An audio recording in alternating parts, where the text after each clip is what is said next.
সাল্লামের জামানায় একজন পুরুষ তার স্ত্রীকে অত্যন্ত ভালোবাসতার, অত্যন্ত সুন্দরী মহিলা। হঠাৎ করে কিছুদিন পরে, কয়েকটা বছর পরে স্ত্রী মারা গেল। স্ত্রী মারা গেছে, স্বামী সহ্য করতে পারে নাই। স্বামী স্ত্রীর কবরের পাশে দাঁড়ায় দাঁড়ায় কান্দে, বৈশা বৈশা কান্দে। সকালে যায়, আসর পর্যন্ত বসে বসে কান্দে। লোকজনে বলে, ভাই আর কান্দে লাভ কি, বিবি তো আর ফিরে আসবে না। কয় না রে ভাই, আমার বিবিরে আমি অত্যন্ত ভালোবাসি, স্ত্রীর মায়া আমি ভুলতে পারি না। স্ত্রীকে আমি হারায় আমি পাগল হয়ে গেছি গো, এই জন্য আমি স্ত্রীর কবরের পাশে বসে বসে কান্দি। একদিন নয়, দুদিন নয়, মাঝখানে কি রকম কান্না কাটি শুধু। আর একটা বিয়ে সাধু করে না, অন্য মেয়ের দিকেও উপাদান আকৃষ্ট হয় নাই, শুধু স্ত্রীর জন্য কান্দে, প্রতিনিয়ত কবরের পাশে বসে বসে কান্দে। হঠাৎ একদিন ঈসা আলাইহিস সালাম ওই রাস্তা দিয়ে যাইতেছে, দেখে একজন পথিক কবরের পাশে বসে বসে দুটি চোখের পানি ছেড়ে কাঁদতেছে আর বলতেছে, আল্লাহ আমার বিবিরে তুমি নিয়ে গেলা, বিবিরে ছাড়া আমি বাঁচতে পারি না, বিবিরে ছাড়া ঘুমাইতে পারি না, বিবিরে ছাড়া আমার ভালো লাগে না, বিবিরে ছাড়া আমি খাইতে পারি না। ঈসা আলাইহিস সালাম যে ডাক দে বলে, ভাই তুমি কান্দো কেন? হুজুর আমি কাঁদছি কেন, আমার বিবি কবরে শুয়ে আছে, আজ থেকে অনেক দিন যাবত মারা গেছে, এখন বিবির মায়া আমি ছাড়তে পারি না, আমি ঘুমাইতে পারি না, খাইতে পারি না, চলতে পারি না, আমার বিবির জন্য আমারে নিয়ে যাও, আমি চলে যাব। আমারে কেন আমার আল্লাহ নেয় না? আমার বিবির কাছে আমারে কেন নেয় না? না হয় বিবিরে ফিরা দাও, না হয় আমারে নিয়ে যাও। জোরে জোরে চিল্লায়া বলা যাবে না আল্লাহু আকবার। ঈসা নবী ডাক দে কয়, বাইরে তুমি তোমার বিবির এত ভালোবাসো? কয় হুজুর আমার বিবির চেহারা দেখলে, আমার বিবির চেহারা আমি ভুলতে পারি না। আমার বিবিকে এত রূপ যৌবন আল্লাহ দান করেছিল গো, তারা দেখলে আমি না দেখলে পাগল হয়ে যাই। তুমি যদি আমার বিবির একটু ফিরায়া দিতা, উঠায়া দিতা, সারা জীবন কৃতজ্ঞতা তোমার কাছে থাকতাম। ঈসা নবী কয়, তোমার বিবির কবর কোনটা, কয়টা? তখন ঈসা আলাইহিস সালাম বলে, আমার আল্লাহ আমাকে একটু অলৌকিক ক্ষমতা তুমি আর একটু দিয়া দাও, আমি ওনাকে কবরের কবর থেকে উঠায়া দিই। সঙ্গে সঙ্গে কবরটার বলতার থেকে বলছে, কবরবাসী ওঠো, সঙ্গে সঙ্গে উঠে গেছে।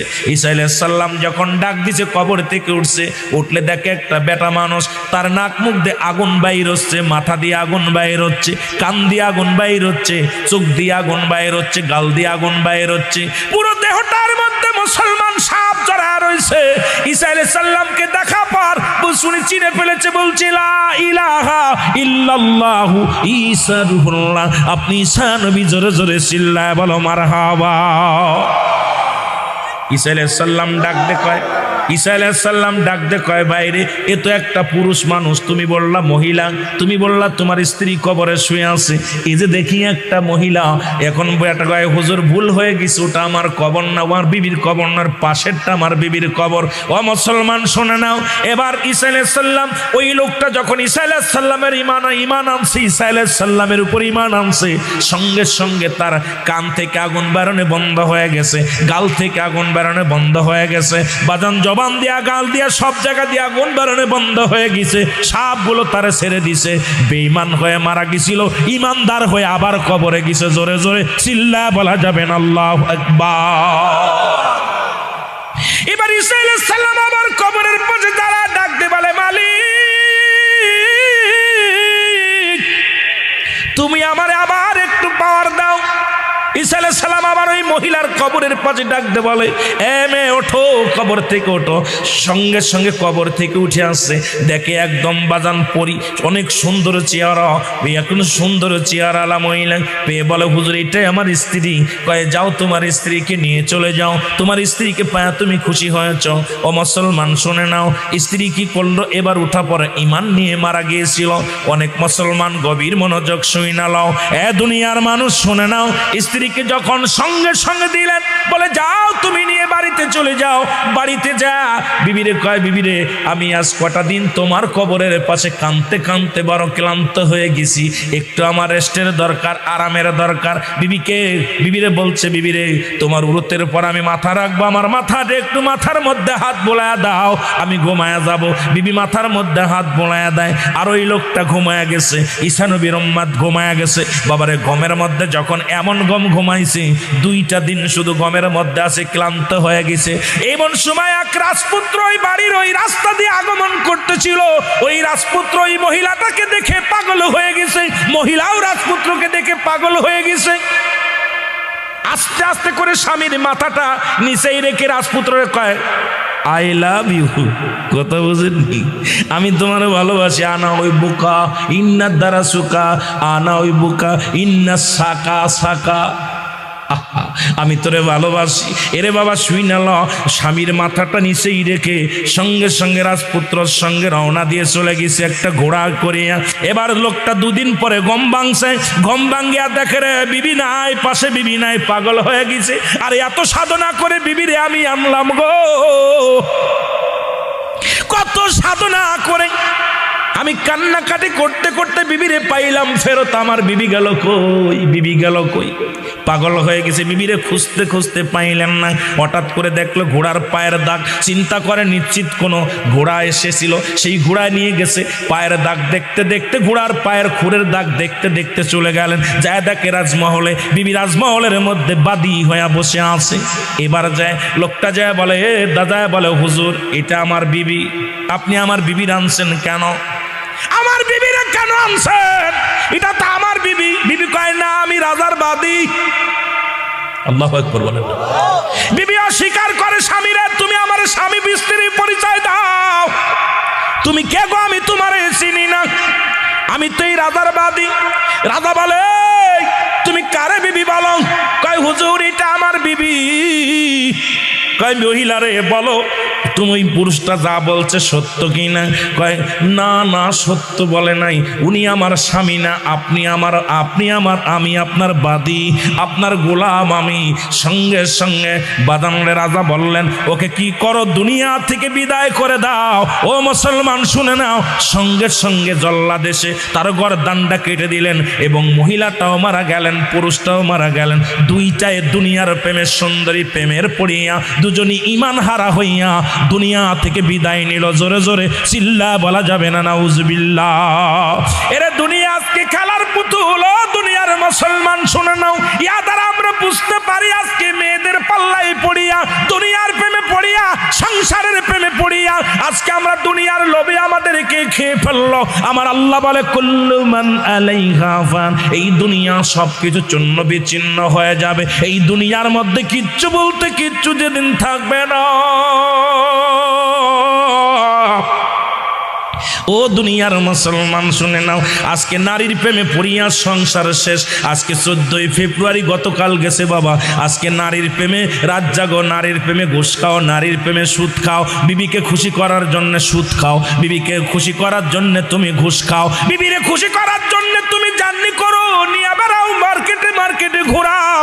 যে মাওলা তোমার এত সুন্দরভাবে বানাইলো, পৃথিবীর সব কিছু বানাইলেন, আসমান বানাইলেন কোন বলে কুন আর ফায়াকুন, জমিন বানাইলেন কুন আর ফায়াকুন। এ মুসলমান গাছ বানাইলেন কুন আর ফায়াকুন, এই জমিনটা বানাইলেন কুন আর ফায়াকুন। কিন্তু আমার আল্লাহ তোমারে কুন আর ফায়াকুন কোনে বানাই নাই, আল্লাহ বানাইছে তার কুদরতি হাত দিয়া, এই রহমতের হাত দিয়া। ও বান্দা তোর নাকটা বানাইছে আমার আল্লাহ, ও বান্দা তোর কপালটা বানাইছে আমার আল্লাহ, কারণ সিজদা দিবি আমার মালিক রে। তোর দেহটা বানাইছে আমার আল্লাহ, আমার আল্লাহ এই নিজ কুদরতি হাত দিয়ে বানাইছে তোমারে। আজকে সেই মাওলারে ভুলে যাইয়া দুনিয়ার প্রেমে পড়ে গেলি, কিন্তু একদিন চিরদিন শুয়ে থাকতে হবে যেখানে, সেই কথাটা ভাবলি না। মরণের কথা কি চিন্তা হয় না? জোরে জোরে বলেন ঠিক কি না? এ দুনিয়ার মুসলমান,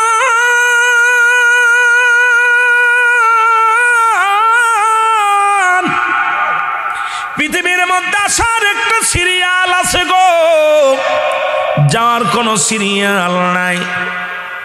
বাবারে মানুষের মৃত্যু হয় 2টা টাইমে, একটা হলো রাতের বেলা, একটা হলো দিনের বেলা। দরদি বন্ধু গো, আজকে দুনিয়ার মধ্যে আসার একটা সিরিয়াল আছে, যার কোনো সিরিয়াল নাই। দেখা যায় বাবা জিন্দা আছে, সন্তান নাই। আজকে সন্তান জিন্দা, বাবা নাই। দাদা জিন্দা, নাতি নাই। নাতির লাশ সন্তানের কাঁধে, নাতির লাশ কার কাঁধে? দাদার কাঁধে। দাদার লাশ দাদা নাতির কাঁধে। বাবার লাশ সন্তানের কাঁধে, সন্তানের লাশ বাবার কাঁধে, ভাইয়ের লাশ ভাইয়ের কাঁধে। আজকে যে যার লাশ বহন করেছে রে মুসলমান, বাবার লাশটা কতবারই ওই সন্তান জানে, মার লাশটা কতবারই সন্তান জানে। এই পৃথিবীর মাঝে চলে যেতে হবে রে দুনিয়ার মুসলমান। একদিন ছিলাম না, এই দুনিয়ার মধ্যে থাকবো না। কখন যেন মায়ের বদন ছেড়ে চলে যায়। মানুষের এক নম্বর বিপদ হলো মানুষের মরণ। আমার দরদি বাদানেরা দিলের কান্ডা লাগায় শুনবেন, এক নম্বর বিপদ হলো মানুষের মরণ। এই মরণের পেয়ালা পান করতে হবে, এর মধ্যে কোনো সন্দেহ নাই। আমার দরদি বাবারা, আমার বাবারা, আমার ভাইয়েরা একটু দিলের কান্ডা লাগায় শুই না লাও। এরে আল্লামা মুফতি আমজাদ আলী সাহেব একটা কিতাব লাগলো গো।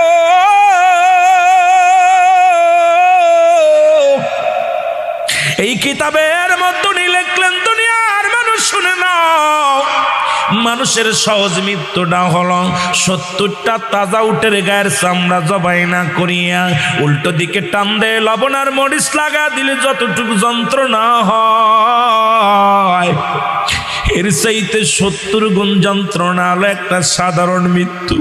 এখন আমরা মরণকালে যারা পায়খানা করে দিছি গো,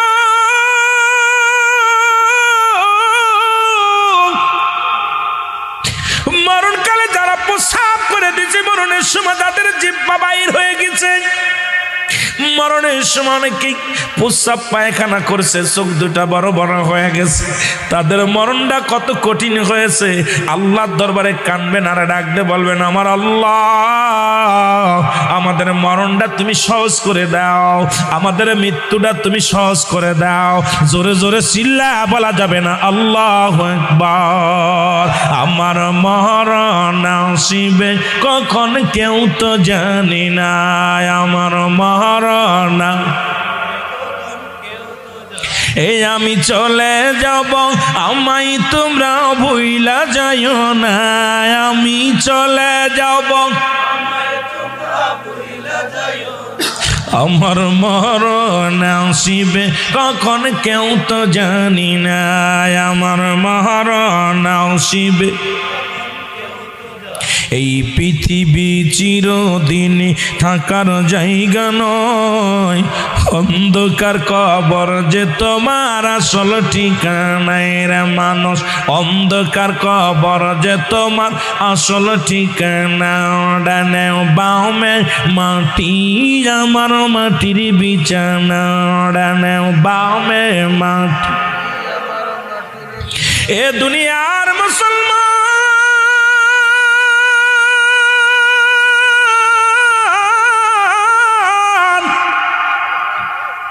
কত মানুষের কবর দিলা, কত মানুষের তুমি কবরে শোয়া দিলা। এই দুনিয়ার মধ্যে কত রাজা বাদশা, কত ফকির, কত দরবেশ। এই সিলেটের জমিনে, এই বাদান কোথায় শ্রীমঙ্গলের জমিনে, আজকে নবাড়ি বাজানে